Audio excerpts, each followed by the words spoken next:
about the old dads. Oh my gosh. Kenny Florian, daddy Kenny Florian. Yep. Yeah, I've known you from the jiu-jitsu coming up, Brazil, pioneering jiu-jitsu days, as an American. It's crazy, like how different it is right now.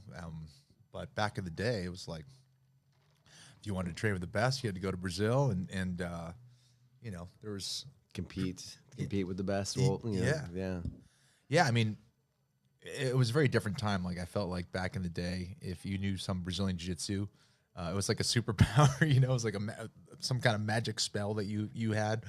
And if you wanted to get better, kind of Brazil was one of the few places you can go to. You certainly could learn stuff here, but they're way more tournaments. They were at a higher level, better guys, and you were one of the first guys going over to Brazil, man, like in the early days. And I think that's when I was like, oh, yeah, like you can go to Brazil and learn there. I'm going to try that. And got a chance to meet you and some of the other guys like Dave Camarillo and some of the other guys in the early days who were going to Brazil, and Gracie Baja. And you were going to Belo Horizonte, though, right? I ended up moving there, Yeah, staying with Draculino and coming up there. There was only like whites and blues at the time. Yeah.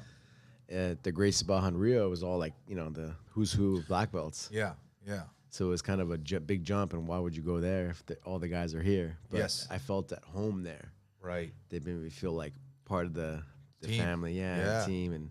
And in Rio, there's a lot of gringos and a lot of people visiting, right? Yes. But there I felt like one of them, and so I decided to stay there. There's also less distractions there, too.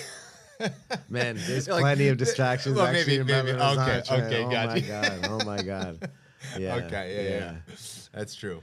You don't have the beach, but right? There's no beach. There's no beach. Yeah. But yeah, plenty of beautiful women. That's for sure. I heard it's there was like somebody told me a while back that it was like the #1 ranked city for like single guys in the world. And I think they have like a ratio, like way more women something to like men. I don't know, something like that. Well, Draculino, man, is a legend. Obviously, a dude who established himself at Gracie Baja. Was a world champion, was a champion, and was doing his thing. And he's produced so many great guys, dude. I mean, he had some kind of special recipe over there. Yeah, he's a leader. Leader. He was, back in those days, it was Fight Club, and people weren't always, the most professional. It was Fight Club days, right? Sure. But he always carried himself as a professional. He was an attorney. Wow, I didn't know that. And decided to go the jiu-jitsu route instead. That's awesome. It's what made him happy. That's awesome. That's super cool. And so he always, he worked his butt off. Started like early morning, 6:30, 7 a.m., and taught all day long till like the last class, like 9 o'clock, 9:30. Damn. And